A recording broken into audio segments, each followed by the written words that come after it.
kita masih akan membahas mengenai ancaman kekerasan terhadap hakim.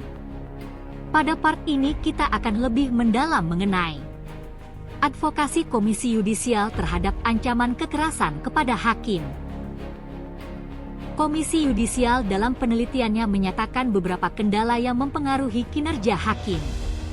Hasil penelitian tersebut menyebutkan kendala keamanan dalam presentasi penelitian 39% sebagai kendala utama, diikuti dengan kendala transportasi 30%, mahalnya harga kebutuhan pokok 14%, akses hiburan 10%, dan komunikasi 7%. Penelitian tersebut juga menunjukkan kendala keamanan yang ditemui hakim berkaitan dengan pengamanan dirinya dalam menangani suatu perkara dengan melibatkan banyak massa.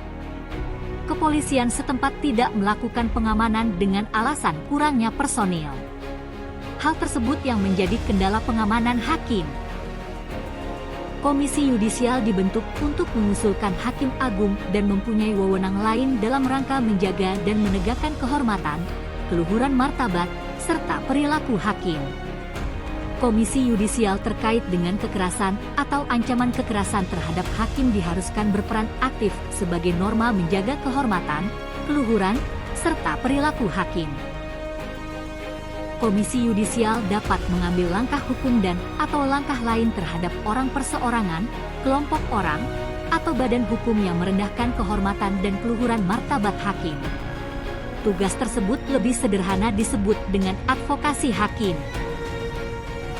Pada 18 Juli 2019, terjadi penyerangan yang dilakukan oleh salah satu advokat yang sedang bersidang kepada Majelis Hakim di PN Jakarta Pusat. Setelah pelaku diamankan, Majelis Hakim yang diserang kemudian membuat laporan polisi hingga penyerangan tersebut diproses hukum. Hakim atau majelis hakim yang menjadi korban penyerangan dapat melakukan langkah hukum terhadap pihak-pihak yang melakukan pengancaman atau kekerasan terhadap diri hakim, namun tidak semua peristiwa atau kejadian dapat ditangani oleh hakim atau institusinya sendiri, mengingat setiap wilayah memiliki keunikannya sendiri. Situasi yang digambarkan penelitian Komisi Yudisial mengenai sidang yang melibatkan massa banyak atau pihak berperkara yang mengarahkan massa berbenturan dengan jumlah personil kepolisian yang terbatas di wilayah tersebut.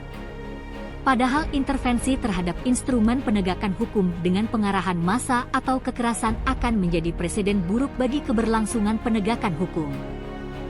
Pembahasan akan diperdalam pada part 5. Bye-bye.